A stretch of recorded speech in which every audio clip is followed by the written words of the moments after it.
प्रभु यीशु मसीह के मधुर और मीठे नाम में आज दिनांक 1 दिसंबर दिन शुक्रवार को हम आप सब श्रोताओं का हार्दिक स्वागत करते हैं। आज के दिन के लिए जो वचन है लिया गया है अय्यूब की पुस्तक उसका 31 अध्याय 1 पद। वचन कहता है, मैंने अपनी आंखों के विषय वाचा बांधी, फिर मैं किसी कुंवारी को क्यों कर आंखें लगाऊं। प्रियो, यदि आप पवित्र जीवन जीना चाहते हैं तो हमको अपनी आंखों से वाचा बांधना जरूरी है। अपनी आंखें प्रभु और पवित्रता को समर्पित करना हमारे लिए बहुत महत्वपूर्ण है। अपनी आंखों में हमेशा एक अभिषेक बनाए रखना, एक शालीनता हमेशा बनाए रखना, ये बहुत ही जरूरी है। एक बार प्रभु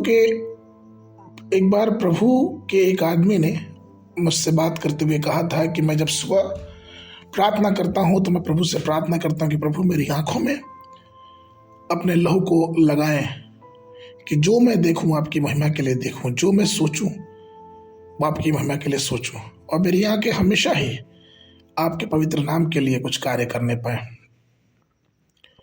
परमेश्वर के जन अय्यूब ने अपनी आंखों से वाचा बांधी थी। और ऐसा क्यों हुआ था?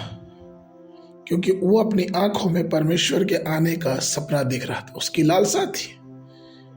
क्योंकि अय्यूब की पुस्तक उसका 19 अध्याय 25 से लेकर 27 पद में अय्यूब खुद ही कहता है कि मुझे तो निश्चय है कि मेरा छुड़ाने वाला जीवित है और वो अंत में पृथ्वी पर खड़ा होगा, और अपने खाल के इस प्रकार नाश हो जाने के बाद भी मैं शरीर में होकर ईश्वर को दर्शन पाऊंगा। उसका दर्शन आप अपनी आंखों से अपने लिए करूंगा और ना कोई दूसरा। यद्यपि मेरा हृदय अंदर ही अंदर चूर भी हो जाए तो भी मुझ में तो धर्म का मूल पाया जाता है। प्रियो, यदि हम चमगादड़ को देखें जो चारों ओर उड़ता है, उसके पास पक्षी के समान पंख नहीं होते, लेकिन जो उसके पंख होते हैं वो एक मुलायम रबर के समान होते हैं। वो बहुत नाजुक होते हैं, लेकिन वही पंख उसको उड़ने में सहायता करते हैं।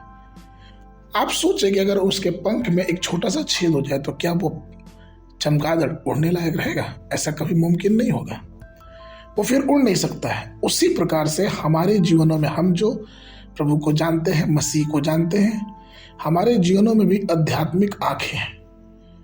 अगर हमारी आंखों में थोड़ी सी भी अशुद्धता आ जाएगी तो हम परमेश्वर की महिमा से दूर हो जाएंगे।